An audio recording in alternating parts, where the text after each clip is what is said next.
At one time, he was a joyful young man full of illusions, but life's unforeseen twists and turns bestowed upon him immense power and responsibility. When we were kids, we all wanted Spider-Man's power, but now that we're older, I don't think anyone wants Peter Parker's life. He is now exhausted, has lost his work as a delivery man. His aunt is experiencing severe financial difficulty. People treat him poorly, and he is dealing with numerous issues. But that's not all. His second job supervisor is arrogant and underpays him, and his best friend taunts him. Furthermore, he had to abandon his relationship with the love of his life in order to fulfill his duty as Spider-Man, a role he had never chosen. Or did he? Before the burden of responsibility crushes him, Peter Parker used to be a typical, little, introverted boy with only one friend, Harry Osborn. He lived with his uncles after his parents died many years ago, and his heart belonged to his neighbor, a girl named Mary Jane, with whom Peter had been in love for many years. He'd never ventured to speak to her, but that was about to change, albeit not in the way you imagine. One day, a genetically modified spider bit Peter, altering his body and bestowing him with incredible talents, such as the ability to scale walls, astoundingly rapid reflexes, superhuman strength, improved vision, and the capacity to shoot webs with his hands. Peter first struggled to adapt to these changes, but with practice and persistence, he was able to perfect his new skills. However, the trouble emerged when he decided to fight for money in clandestine battles, resulting in a chain reaction of massive and disastrous repercussions. His uncle drove him to the location, but used the chance to have a serious conversation with him in the car since he had observed unusual experiments in his room, stopped working around the house, and lately got into a fight at school in which Peter had beaten up a bully. The most recent occurrence disturbed Ben the most, who gave him the following advice: "Not because you can beat someone means you have the right to do it. With great power comes great responsibility." However, in the heat of the debate, Peter dismissed and ridiculed his uncle. Parker then got out of the car, and Ben assured him that he would pick him up at the same location at 10 p.m. As we all know, this resulted in disaster. Peter fought with an improvised outfit, won, and then cashed his check. However, the accountant duped him and paid him significantly less than the agreed-upon amount, causing Peter great aggravation and contempt. But just a few seconds later, something unexpected occurred. An armed thief entered the building to grab money and attempted to flee through the elevator, just where Peter stood. Instead of utilizing his new superpowers to stop him, Peter chose to let the armed robber go so he could exact revenge on the accountant. However, when he arrived to see his uncle at the agreed-upon location, he discovered him wounded by the thief Peter had let flee. A few seconds before, the thief shot him to take his car, and his second father, Uncle Ben,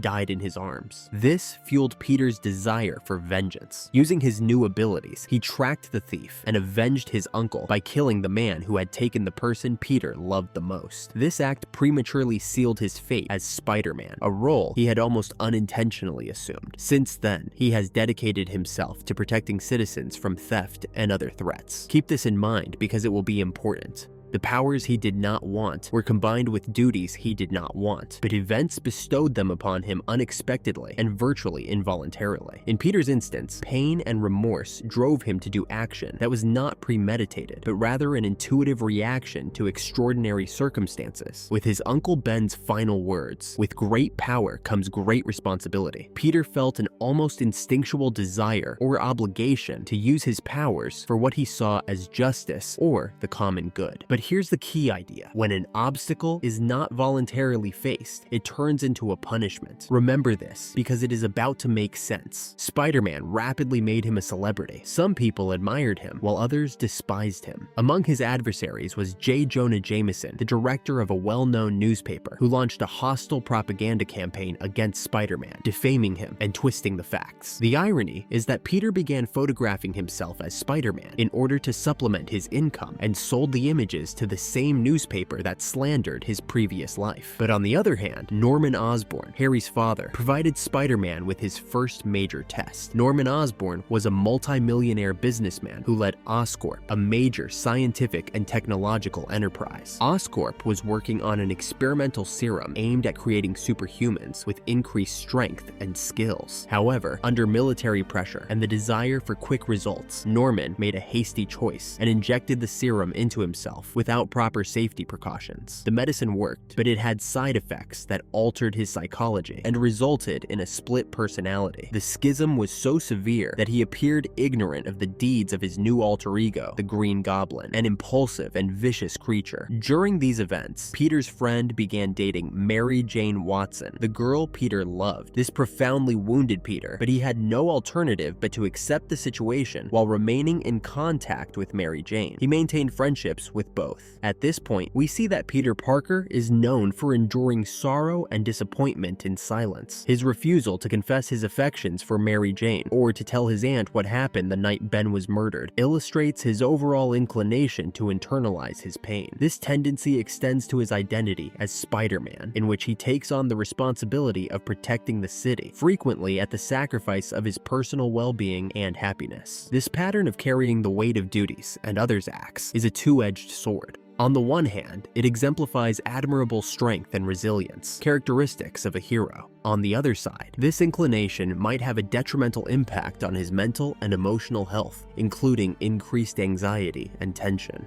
Meanwhile, Norman Osborn was sacked from his own firm, which left him feeling loathed and betrayed. As the Green Goblin, he sought vengeance by attacking important members of the board of directors, jeopardizing civilian lives, including Mary Jane. In the midst of mayhem, Spider-Man stepped in, temporarily neutralizing the Green Goblin, and rescued MJ, who had no idea Peter Parker was behind the mask. Following this confrontation, Norman, as the Green Goblin, intended to strike Peter where it hurts the most by attacking his loved ones, while his nefarious scheme was being developed. Mary Jane was once again in peril, and Spider-Man arrived exactly on time to save her. She was about to uncover his true identity, but Spider-Man was able to quickly put his mask back on. In a show of thanks and passion, she raised part of Spider-Man's mask and planted a kiss beneath a romantic rain, completely unaware that she was kissing Peter Parker. This made Peter feel better, despite the fact that the kiss was meant at Spider-Man rather than him. So, technically speaking, Peter is without the love of his life. Meanwhile, the Green Goblin carried out his cruel plot by destroying Aunt May's house, resulting in an explosion that horrified her. Peter raced to the hospital to see about his aunt's condition when he saw Mary Jane. The girl informed Peter that Spider-Man had protected her. Peter took use of this opportunity to indirectly express his thoughts to her, telling her how much he admires her and thinks she is wonderful. The tension between them rose, and as Mary Jane approached, Peter's gaze shifted between her face and lips. However, just as she was holding his hand, Harry, MJ's boyfriend and Peter's best friend, entered the room, seeing the moment that would eventually leave him devastated. Finally, the Green Goblin launched a final attack on Spider-Man. Initially, the Goblin controlled the fight and nearly defeated Peter. However, because to his skills and perseverance, Parker was able to neutralize the Goblin, leaving him defenseless on the ground. Apparently pleading for compassion, the Goblin surreptitiously activated his glider and attacked Peter. Peter avoided the trap, but the swords penetrated the Goblin's abdomen. With his final words, he asked Spider-Man not to tell Harry about his true identity. A few hours later, Spider-Man abandoned Norman's body at his home, where Harry observed the terrible scene, blaming Spider-Man for his father's death. Spider-Man escaped before Harry could react. Two significant occurrences occurred at Norman Osborn's burial. First, Harry pledged to Peter that he would hold Spider-Man accountable for what he imagined Spider-Man had done to his father. Second, Peter understood the whole truth, but chose to safeguard his best friend's image of his father and his own identity as Spider-Man by hugging Harry for comfort while remaining mute about the actual circumstances. Here we see again Peter's tendency to suffer silently for the sake of others. He prefers not to share the full truth in order to safeguard Harry's image of his father, despite the potential implications. However, what was about to happen would illustrate the extent of Peter's dedication. At that point, Mary Jane declared her love to Peter. He approached her again and kissed her, this time as Peter Parker rather than Spider-Man. The youngster finally received what he had yearned for. He now had his neighbor, the woman of his dreams, and the girl he adored, all willing to do something with him. However, Parker stopped himself, walked away from her, and told her, "I'll always be there to take care of you, and I'll always be your friend, but that's all I can give you." These words broke MJ's heart, since she wanted romantic love from him, but only received friendship. Rejecting her clearly hurt Parker, but he stood by his decision because he knew he would have a life full of responsibilities and dangers. A life MJ couldn't be a part of. This decision was consistent with his new responsibility, but it also revealed a growing gap between his personal aspirations and the duties of his heroic status. This decision also underscored the weight of the unforeseen responsibilities that now defined Peter's life. Becoming Spider-Man was not a choice that Peter actively made. It was a consequence of a random event, the spider bite. The powers that life had given him had become both a blessing and a curse. From this point on, Peter's existence became complicated, revolving entirely around being Spider-Man, relegating everything related to Peter Parker to the background. His grades slipped because he was unable to focus on his schoolwork while protecting people. He was constantly tired due to his nocturnal activities as a hero, leading to difficulties at work, where Spider-Man's interruptions caused him to fall behind and risk losing his job. J. Jonah Jameson, the newspaper director where Peter worked, continued to slander Spider-Man and mistreat Peter. To complicate matters further, Peter was several months behind on rent, leading to constant harassment from his landlord. It appears that everything Spider-Man does has a detrimental impact on Peter's life. All these repercussions made Peter forget that it was his birthday. When he finally realized, he was surprised to see Mary Jane, his aunt, and Harry had arranged a small party for him that he didn't expect. Forgetting his own birthday was a clear manifestation of the underlying crisis that was about to explode. This date should have been a day to feel valued and special, but forgetting it reflected how his obligations as a working student, and especially as a superhero, had saturated every facet of his existence, relegating his well-being and identity to a secondary level. However, Peter's problems don't end there. His best friend Harry was very resentful because he knew Peter was the photographer of Spider-Man, the hero he believed had killed his father. In addition, Aunt May faced financial problems because she couldn't pay the mortgage and was still deeply hurt by Uncle Ben's death. Peter listened and comforted his aunt, but he also carried a deep sense of guilt. I have an interesting interpretation on this. Peter's uncle, his father figure, and one of the people he loves the most in this world, died when he let a thief escape. This undoubtedly caused him a great deal of guilt, which led me to believe that his decision to abandon his personal life to become the superhero who takes down criminals and apprehends the bad people is a means for him to atone for his guilt. It's as if every criminal he apprehends represents the criminal he didn't arrest, who murdered his Uncle Ben. A few minutes later, Peter went outside, where he met Mary Jane, who still loved each other. There was still a lot of chemistry between them, and their feelings for each other were obvious. However, Peter knew that having a relationship with her would put her life at risk, so he avoided any attempts at a romantic approach. She told him she had been dating someone, and Peter was happy for her, promising to attend the play she was presenting. The girl was excited and made him promise not to miss it, a promise that Spider-Man would find difficult to keep. After the little celebration, Peter Parker returned to his reality. He now lived alone in an old building where his neighbor annoyed him constantly for rent and was quite rude to him, showing the contrasting duality between his two lives. On the one hand, there was the amazing Spider-Man, recognized and brave. Everyone talks about him. But on the other hand, away from the suit and the mask, there was Peter Parker, a common boy facing anguish, fatigue, and economic insecurity. Sometimes he felt invisible, but above all, he faced a lot of loneliness. This loneliness wasn't just physical, but also emotional. The problem was often not having anyone to be with, but wanting to talk and express his feelings and not having anyone to listen. This was aggravated by the big secret he kept. This dichotomy reflected the emotional and psychological cost Peter paid when trying to maintain balance between these two worlds. Soon, he would be pushed to his limits, considering throwing in the towel. The next day, Harry, who had inherited the leadership of his father's company, introduced Peter to Dr. Octavius, a renowned scientist working in the field of nuclear fusion, whom the boy admired. Harry and Octavius now worked together, since Harry's company had invested practically all its capital in financing Dr. Octavius's research. This research aimed to create a small reactor that would power the entire world, literally holding the power of the sun in his hands. If Octavius can make his experiment work, Harry's company will become even more successful. He will once again raise the name of her late father's company, and Dr. Octavius will go down in history. However, as many already know, things are about to go terribly wrong, not only for Harry, but also for the entire city.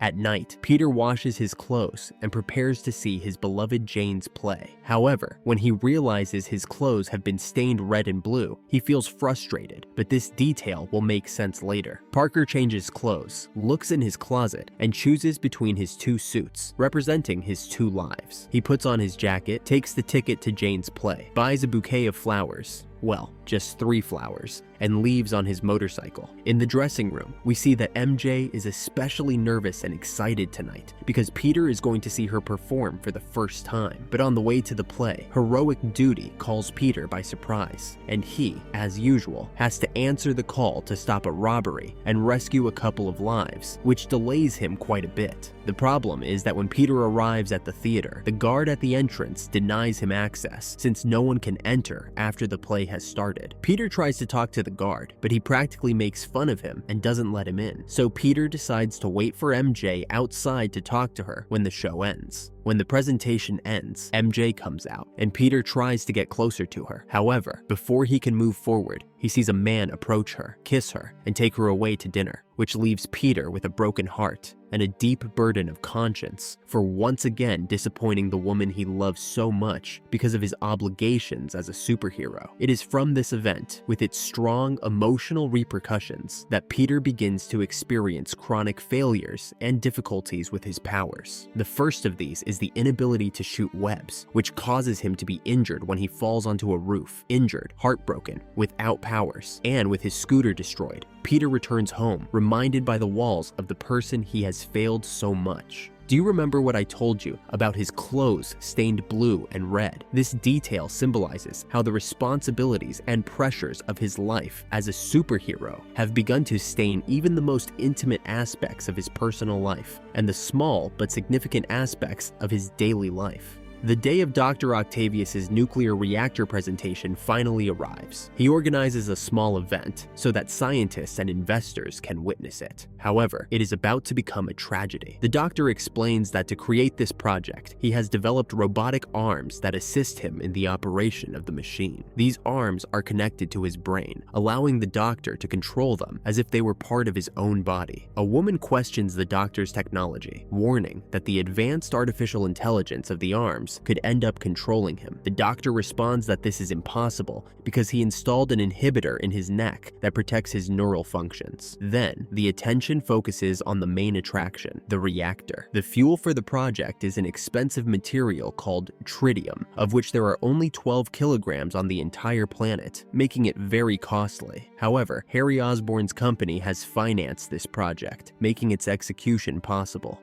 Octavius donned his glasses, turned on the machine, and the grand apparatus began to work, leaving everyone amazed. However, a few seconds later, the machine began to destabilize, absorbing all the metal around it and creating chaos. Spider-Man appeared, saving Harry's life and attempting to deactivate the machine to prevent further destruction. During the chaos, an electrical shock destroyed the inhibitor, and a glass sheet ended the life of Dr. Octavius's wife. Spider-Man finally managed to disconnect the machine and temporarily stop the experiment. However, with the inhibitor destroyed, the robotic arms of Dr. Octavius acquired a will of their own. This resulted in a horrifying scene in the operating room, where the robotic arms savagely eliminated everyone present. When Dr. Octavius awakened and realized what his creation had done, he screamed in terror and fled the hospital. The arms captured him and took him to a destroyed, isolated warehouse in an abandoned and decaying dock, a clear reflection of his lost life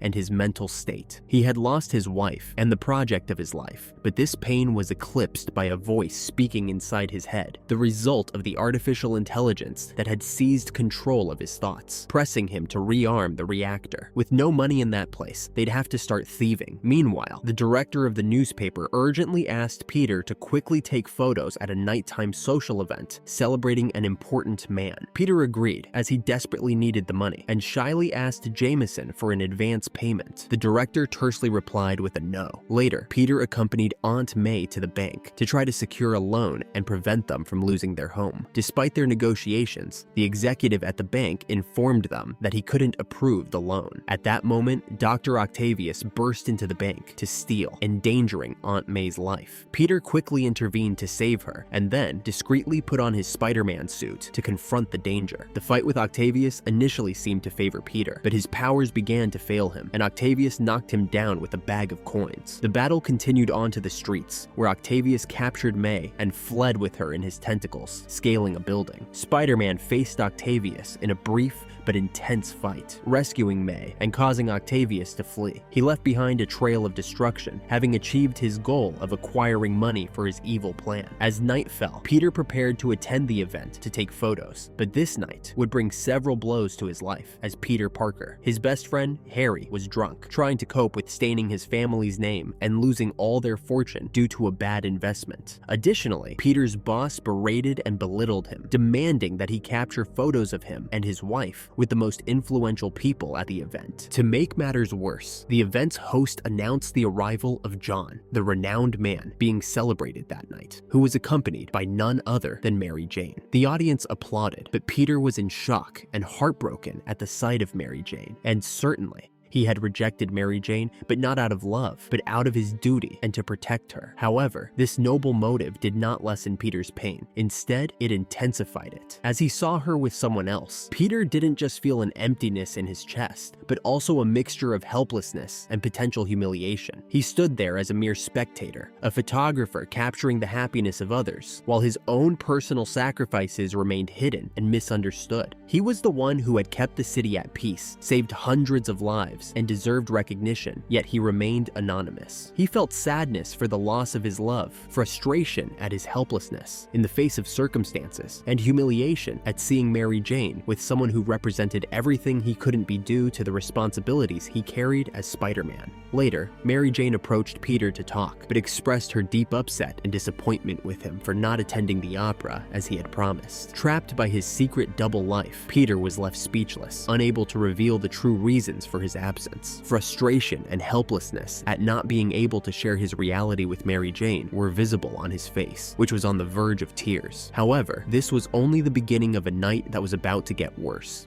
Drunk, Harry blames Peter for the death of his father, enraged because despite Peter's contact with Spider-Man, he never turned him over to the authorities. Peter tries to calm him down, but suddenly, in front of everyone in the room, Harry slaps his best friend. Peter could have perfectly dodged it, but he practically lets himself be beaten. He decides not to confront Harry about their pain and frustration because of guilt, but also because he knows that his friend needs to vent, needs to get out his pain. However, this incident reveals that Peter is increasingly willing to sacrifice his well-being by allowing others to mistreat him emotionally and physically. The situation is further complicated by the great secrecy that Peter keeps about the truth regarding the death of Harry's father and the distorted image that Harry has of him. But things don't end for Peter with the hit from his best friend. Just a few seconds later, John stands in front of the microphone and announces that he is going to get married to Mary Jane, which further devastates Peter. But the blows that life has given him don't stop there. Jameson yells at him to react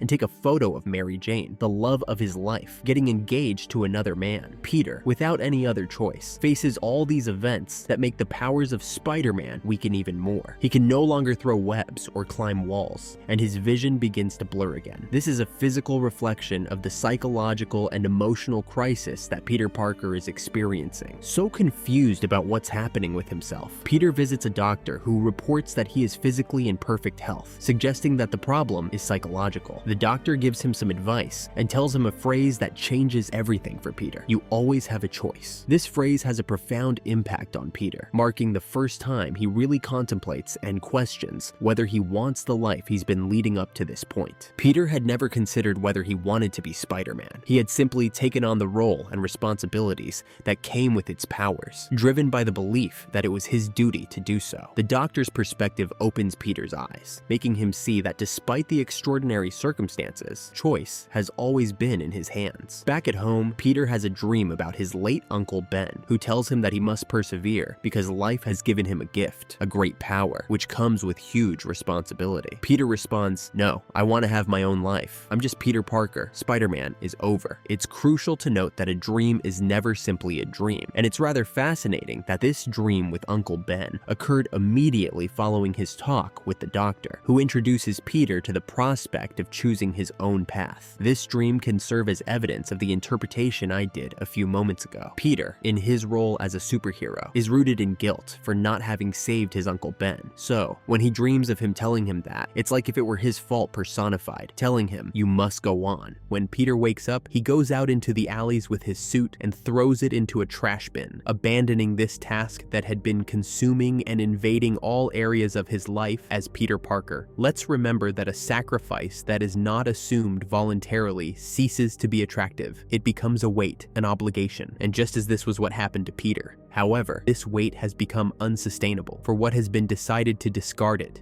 To abandon the responsibility that had become an intolerable burden makes Peter's life improve markedly, lighter and less worried. Peter no longer has to attend to the conflict situations like Spider-Man. Peter is seen in a better attitude, his grades improve, and he even goes to the MJ's performance, which makes her very happy. Even she compliments him, saying that now he looks different. During their encounter, Peter reveals that he still has feelings for her, but Jane interrupts him, reminding him that she is getting married. He tries to convince her that things are different now, but she takes a taxi and leaves. In the meantime, Dr. Octavius is about to finish building his plan. The only thing he lacks is a little bit of tritium, the element necessary to energize the whole project. This is very difficult to get, but he knows someone who can help him. Harry was at his mansion, attempting to locate Spider-Man's hiding place in order to revenge his father, when a disturbance interrupted him. He steps out onto the balcony, where the doctor intercepts him and demands Harry's tritium reserves. Harry volunteers to donate it, but on one condition. Octavius must deliver Spider-Man alive so that he can exact revenge on the doctor for all the devastation he has done. Dr. Octavius accepts, which in this way solves two problems: obtaining tritium and removing his greatest threat.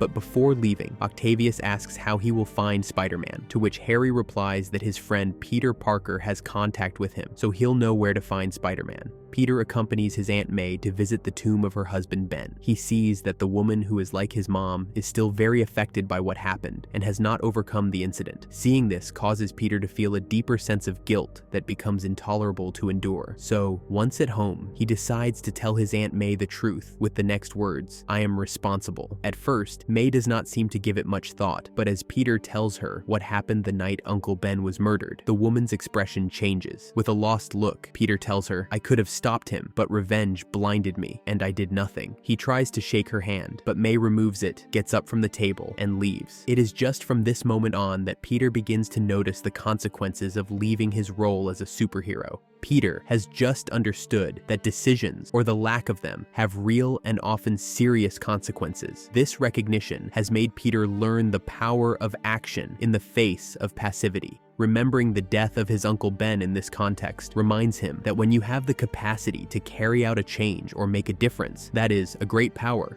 to choose not to act can have devastating results. By not being there to be a watchman and protector of the city, crime rates are growing up, and fatal accidents also rise. While Peter walks, he encounters a fire and almost instinctively asks if there is anyone inside. A citizen responds that there's still a little girl trapped. Although Peter is not wearing the suit of Spider-Man, his conscience no longer allows him to stand idly by, so he enters the burning building to try to help. Running inside the building without any superpower or suit, he doesn't throw webs anymore and doesn't have that superhuman strength, but he still risks his own life to save the little girl, proving that true heroism does not reside in the powers or in the suit, but in the heart and decisions of a person. This heroic action lacks his spectacular movements and powers like Spider-Man, but proves that the true value is measured by acts of kindness and courage in ordinary situations. After a heroic effort, Peter manages to save the life of the girl, but his conscience collapses when he hears the firefighters say that there was another man in the building who died, suffocated by smoke and burned by the flames. When Peter hears this, he reflects deeply. If he had been acting like Spider-Man, he could have saved more lives, but he didn't. Peter realizes that he had the power to help save a life, and by ceasing to be Spider-Man, he did not exercise that potential. The strong emotional intensity causes Peter to doubt his choices.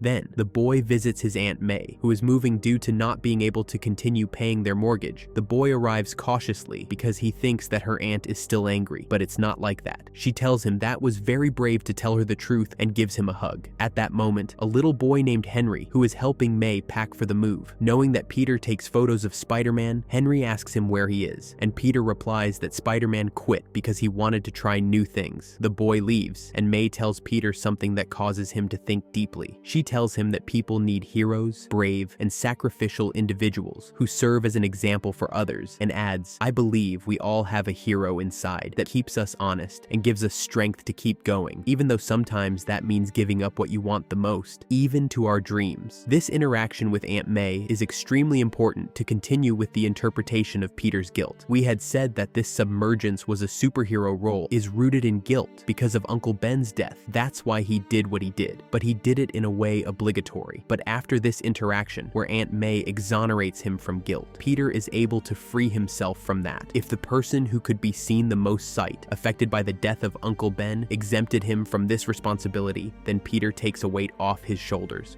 Now he doesn't have to be Spider-Man because of obligation, but a new opportunity presents itself to him where he can choose for himself to be Spider-Man. On the other hand, Aunt May speaks something very true. Society needs heroes, but not necessarily people with superpowers. Rather, brave individuals whose sacrifices can inspire others. It seems to me that many times heroism goes beyond spectacular acts. It often rests on staying honest, acting rightly, and persevering in the face of difficulties, something that everyone can do in their daily lives. She reminds us that being a hero sometimes means giving up what one wants, as Peter did when he walked away from Mary Jane to protect her. This act of atonement causes Peter to change his mind and decide consciously to put the suit back on, this time accepting this obligation intentionally and knowingly. Later, Peter reunites with MJ to chat in a coffee shop, but Dr. Octavius bursts in by throwing a car through the window. He approaches Peter and grabs him by the neck, demanding that he deliver a message to Spider-Man to meet him at the West Tower at 3 o'clock. To ensure the message reaches Spider-Man, Octavius throws Peter into the air and kidnaps Mary Jane. Peter's courage awakens again, along with his powers. He regains his strength and keen vision, picks up his suit, and sets out in pursuit of Dr. Octavius to save his friend. This unleashes a wild and fierce fight between Octavius and Spider-Man, starting in a building but quickly moving to a train full of passengers. Octavius is extremely skilled in combat and uses dirty tricks to endanger the lives of civilians and get rid of the hero. Spider-Man successfully responds to every attack of the robotic arms of Octavius. When Octavius is overcome, he knocks down the train driver and accelerates the vehicle directly toward a cliff. For the first time, Spider-Man takes off his mask in front of civilians, revealing his true identity. With this gesture, he symbolizes the integration of both parts, instead of seeing these aspects of himself as separated or even conflicted. Peter is merging them, which implies recognition that he is a hero, not only when he wears the mask, but in his essence, regardless of his identity as Spider-Man. He launches multiple cobwebs to buildings, gradually slowing down the train, until just before it plunges down, Peter manages to stop it completely, but the effort is so great that he loses consciousness. Before falling, citizens catch him, and together they help him onto solid ground. Seeing Peter on the ground, a man exclaims, "He's just a boy." Indeed, behind that mask hides a human being like any other, who simply has been given a special gift that he decided to use to help others. But in the end, he is just another person. Then some children enter and return the mask that he had lost, followed by a promise not to tell anyone. But Dr. Octavius appears again, ready to capture Spider-Man, whom he hits, ties up, and takes to Harry's mansion. The embittered Harry orders him to lie Spider-Man on the couch and proceeds to give the tritium to Octavius, who leaves without another word, leaving Spider-Man unconscious and bound. Harry slowly approaches Spider-Man, and before attempting to harm him, he takes off his mask, revealing the identity of the man he believes murdered his father. But when he realizes it's his best friend, Peter, Harry is perplexed. Peter asks what the doctor said, but Harry only answers, "You killed my father." With no time to explain the truth, Peter decides to leave to save MJ. When he arrives at the warehouse and laboratory, Peter releases MJ, and the final battle begins. The fight is intense, and Parker's already injured injured body suffers even more. Despite everything, he manages to electrocute Dr. Octavius and disconnect the cables. However, the reactor is still running and absorb everything around it. Peter approaches Octavius, removes his mask in front of him, and asks how to turn off the reactor. Octavius responds that it can no longer be turned off and violently grabs Peter by the neck. Peter reminds the doctor of the words he once said, "Intelligence must be used for the good of mankind. These things have turned you into something you're not. Don't hear them anymore." Octavius replies that the project was his dream. Peter responds that sometimes to do the right thing, we must be firm and give up what we love the most, even our dreams. The doctor understands, gathers courage, takes control over the arms, and decides to try to sink the reactor into the river. As Peter and MJ watch, she smiles, surprised and relieved as the pieces come together in her mind. She now understands that Peter rejected her out of love, appearing distant and absent in an attempt to protect her and those he loves most. Later, Octavius places himself under the machine, breaking the structure that sustains it. He says, "I won't die as a monster." The entire structure collapses, ending Dr. Octavius's life. Meanwhile, MJ and Peter escape, taking refuge on top of a crane where they have a heartfelt conversation. MJ tells Peter that she always knew, to which he replies, "Then you know why we can't be together. Spider-Man will always have enemies, and I can't put your life in danger. I'll always be Spider-Man, and you and I can never be." This breaks MJ's heart, but Peter's action shows his acceptance of their decisions in order to do what they consider right and stand firm, even if they have to give up what they love the most. The hero is the one who voluntarily sacrifices his own interests and desires for the well-being of others. MJ looks at him, and Peter smiles. It's that smile that helps us understand everything. Initially, Peter saw his life as Spider-Man as a burden imposed by circumstances and guilt more than a personal choice. This caused him considerable internal conflict because he felt his powers and duties conflicted with his personal desires. As I mentioned earlier, a sacrifice that is not assumed voluntarily becomes a punishment. However, by the end of the movie, when Peter explains to Mary Jane why they can't be together, there is a noticeable change in his attitude. His smile, combined with the tone of the conversation, reveals an acceptance and understanding of his role as Spider-Man that was not present before. This smile isn't one of happiness about the separation, but of acceptance of the sacrifice he is now consciously making by voluntarily assuming his role and responsibilities. After the talk, Peter helps MJ down from the tow truck as her fiancé comes for her, and Peter walks away from the scene. On the other hand, Harry discovers a secret hiding place in his house where his father kept all the artifacts of the Green Goblin. This redefines everything he has experienced so far. On MJ's wedding day, she looks beautiful in her white dress, but also somewhat confused. Her boyfriend waits at the altar, and finally, the door opens. Instead of MJ, a bridesmaid enters with a card for the groom. When he read it, John's smile fades. Moments after the altar scene, we see MJ running toward Peter's apartment in her wedding dress. She enters, he turns, and stands surprised to see her. She tells him she wants to make her own decisions, and one of these is not having a half-life. MJ says, "I love you, and here I am standing at your door.